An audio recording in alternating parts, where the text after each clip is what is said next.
Alors bonjour Louis de Redon. Bonjour. Donc en quoi la deep écologie est-elle un problème pour notre société?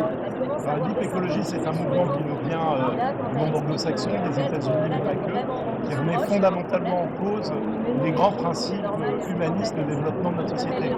Donc, c'est un sujet dans la mesure où il questionne les fondements de nos libertés et de nos droits fondamentaux qui ont été construits depuis quelques 200 ans d'histoire et la Révolution française, qui les interrogent, qui remettent en question, qui donc quelque part les remettent en danger.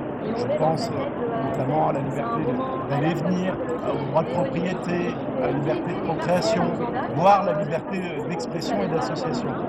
Et donc, face à ce challenge, il convient de regarder comment on peut répondre, non pas par la décroissance et le rejet de ce que fait nos sociétés occidentales en termes de progrès et de droits humains, mais comment on peut mobiliser ces libertés et droits fondamentaux en les améliorant pour tenir compte de nouvelles contraintes, notamment celle de la transition écologique.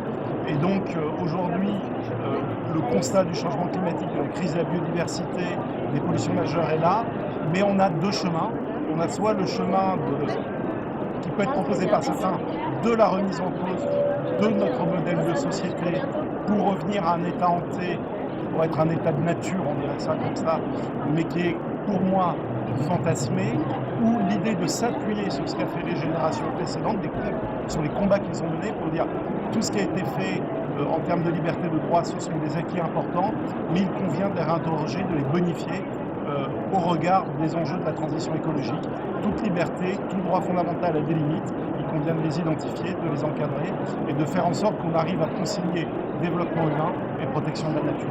Merci beaucoup Louis de Redon.